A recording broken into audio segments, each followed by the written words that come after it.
Hi everyone, Captain Peter Cutsey with part 2 of the beacon approach, that is the Yankee beacon approach to runway 09 at Dushanbe, Tajikistan. And this is what we have on screen. This is our position on vectors downwind for the approach. In part 1, we talked about certain things. Part 2, we're going to talk about a few other things, why this particular procedure is super safe. We have on screen a picture of the actual approach in Google Earth planning. And what I wanted to bring your eyes to is the little bit below, which is the actual elevation of the terrain beneath the aircraft. So if we go up to the red arrow, you can see a red arrow up on top here. We'll just bring it into view. There we go. Follow that red arrow, and as we are going over our track, you can see the height of the terrain beneath the track. Initially, at this point in the approach, we actually have a clearance of 3,141 feet above the terrain. Remember, the terrain chart here is heights above sea level. So as we proceed through, we're well clear, and as we move into the latter part of the approach in the radius to fix turn, that is the final arc to the final fix, which is highlighted now, at that point we have a 568-foot clearance.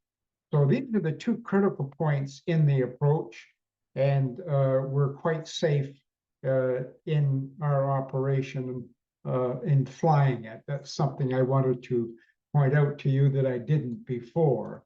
And incidentally, all of this is recorded to your engineering department in this format here that you see on screen that we would send to your engineering department.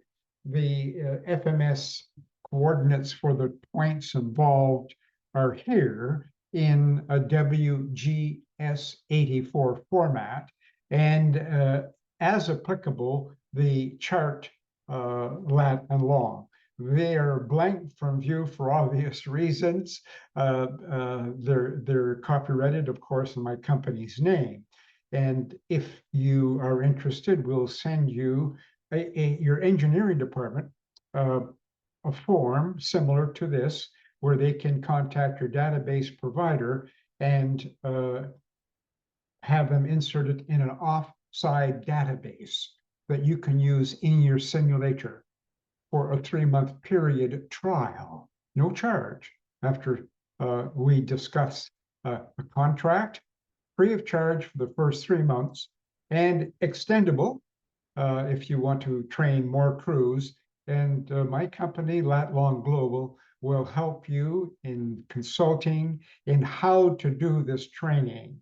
I was the one that developed this in 1985 in my company name of Lat Long Inc., and that's what you will see on the logo. But we are now Lat Long Global, worldwide, and we would provide this to your company.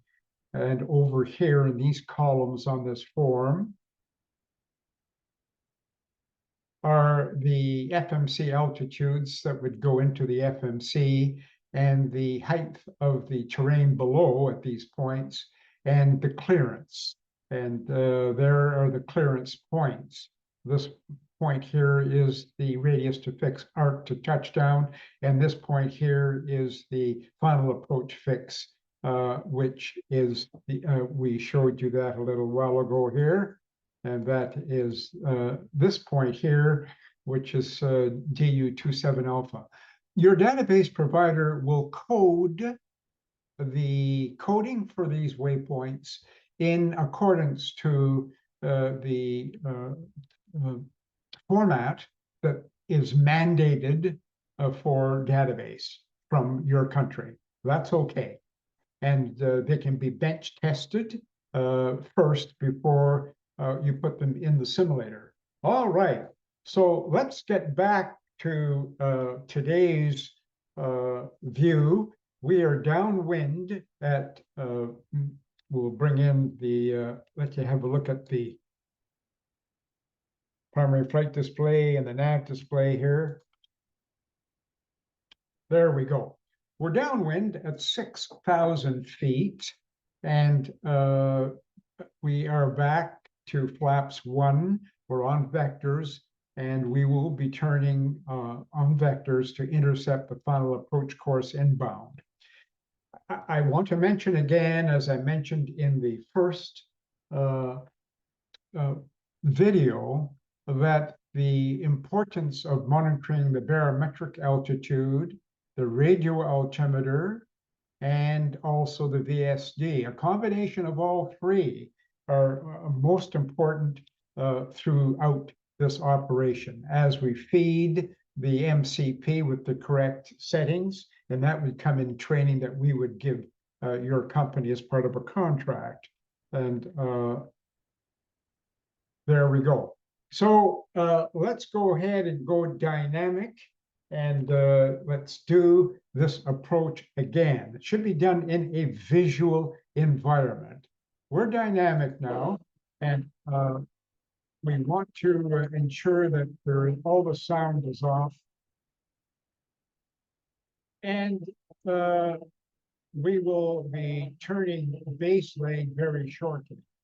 So let's just watch as we approach. Here we are here. You can see us on the chart. We're approaching an area here close to Delta 054 Lima, and the terrain changes substantially.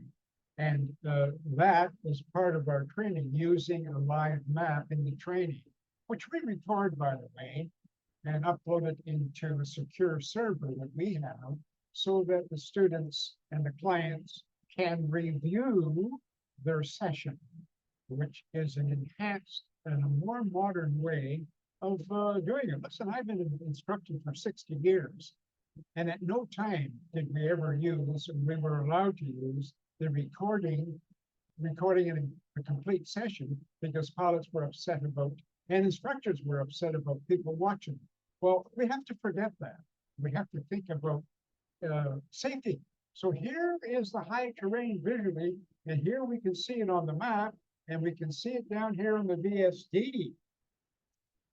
Let's go down to the VSD again.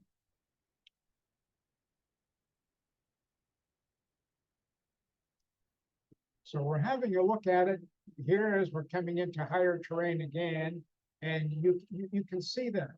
So this is the importance of stressing, and there's a radio altimeter alive, and very much so. So, and pull up, but we are visual, and we can see that we are clear, so we're not going to execute the terrain, CFIT, terrain maneuver, because we are allowed, providing we can see the terrain. But this is the importance for doing all of this training in a visual environment, so that your pilots can mentally keep track of what they saw in the simulator before they go into the airplane. This is the kind of training that I encourage and that I am helping with people around the world and many airlines in this format that you see here, in a Zoom format. And I upload all their sessions with me into a secure service for their secure server for their eyes only. So that's important. So we're going to carry on here, and I'm going to start our turn to base leg as we prepare for this approach again, and talk about a few other things we didn't speak about the first time.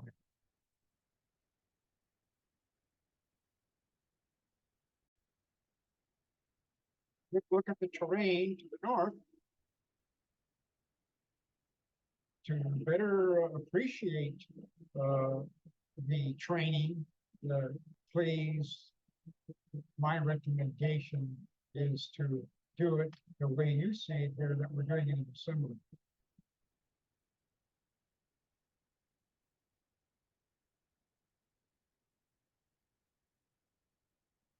And we have a lovely CDU as part of the software. And we will flight follow this, which should be at flaps 5 on the intercept.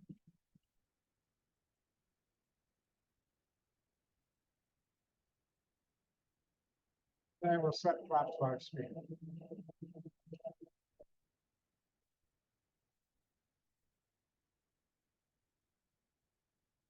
So we show a capture on the lateral nav, but the aircraft hasn't turned yet. Could be just the simulator, but that's what we're training pilots to do, is to make sure that they check the data. Now we're starting to turn. All right.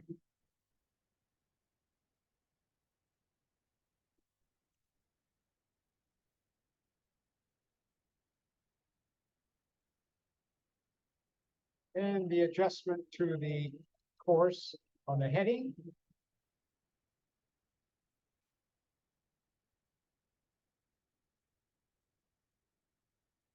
And we are at 6,000. We are in VNAV path. And we can see on the screen below us, the top of descent is coming up at this point. We want to have the aircraft configured 2 nautical miles prior to top of descent. So we're just going to freeze the simulator here just for a moment and bring in my little picky so we can see. I had been using captions, but because the terms in aviation aren't covered in the English dictionary, they weren't really all that correct. So I've left the captions off, and that's why I'm repeating this part 2 for what you may have missed in part 1. The airport is clear. The winds are calm. We are at 1,013 QNH. We have it set. And please disregard the amber because it's a little sim glitch here, but we're all set. It will go to green properly. And but this is something you have to make sure that you brief everyone well on what is the actual transition altitude at 8480 on climb out, and the transition level, of course, on descent is flight level 100. So my apologies for the glitch in the simulator, but as a pilot, I get paid to make sure that I teach you properly. And if something's not right, then we talk about it so that we all understand. In the aircraft, this will be working fine. All right.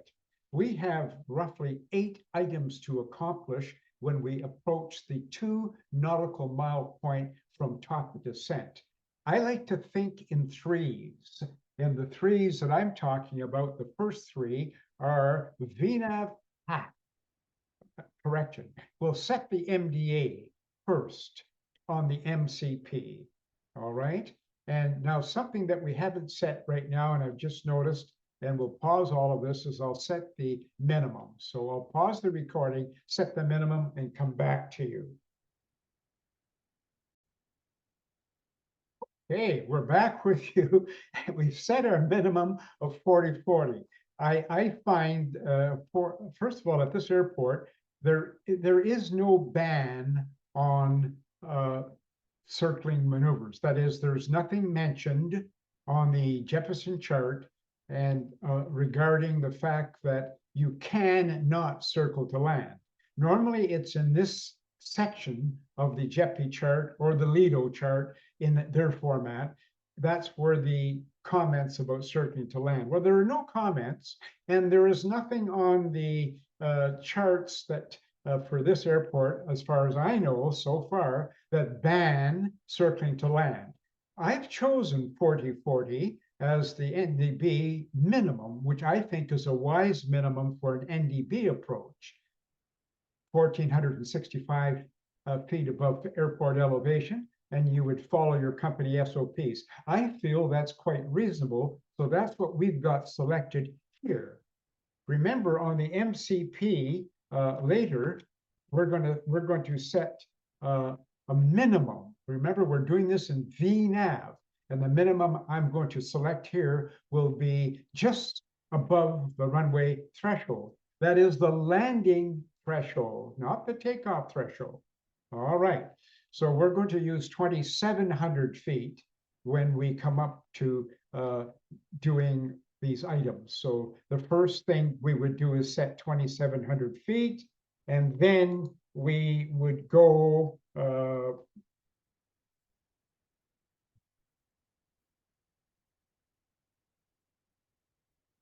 over and check that we're in VNAV path. And also that the RMP, AMP, we would see it down here, are within limits. That's 3 items. Set the MCP altitude, the VNAV path, and RMP, AMP. First 3. Second 3, gear down, plus 15, speed brakes armed. That's 6. The next, open the speed window and set the flat 15 speed. Do not set, I recommend, the go around altitude or the missed approach altitude yet. There's a reason for this, and we'll talk about it when we get down close to disconnecting all AFDS systems. We're going to use this maneuver and fly this maneuver in using the auto flight system, which I would highly recommend, until you pick up a usable copy and then disconnect all AFDS systems. Remember, if you have to go around on any circling to land, you always turn towards the airport and you follow the missed approach procedure for the published approach that you have done. Remember, we are doing, and this is our position here, we are executing an NDB Yankee to runway 09. Our landing runway will be runway 27. But if we have to go around, we have to follow the missed approach procedure for runway 09 for the Yankee beacon approach. That's important by always turning towards the airport. Now, these are all the rules and regulations for circling to land, and they're correct. And we're doing everything within the restrictions of PANS ops. All right. And following all the required restrictions. And just to look at the map here, we'll be going down to Tobgo, and then after, at a carefully calculated by our company, a point that will allow us to turn and fly in this area and commence a radius to fix turn to a final approach fix. That's 500 feet virtually above the threshold. And it'll be on the poppy. And that's what we're going to show you. So we're in a safe zone is where these maneuvers are. And use the training that we would advise to you will allow you to give you more of an operation when the winds actually dictate that you land on runway 27. Rather than fly a non-precision approach, beacon approach to runway 27 as published, you can follow the approach using the localizer as references, whatever, for more accuracy. You're not flying the localizer, you're using it as a check on your actual position. So all these things are part of the training that we would do and help you with your company. All right, so we've done enough talking. So let's get right into this maneuver and we'll go live. And remember, we've got 8 items that we're going to do, and we're going to have to do them as we approach that 2 nautical mile, 2 miles prior to top of descent. We're presently 7 miles. From it. So 5 miles from now, we're going to go ahead and do it.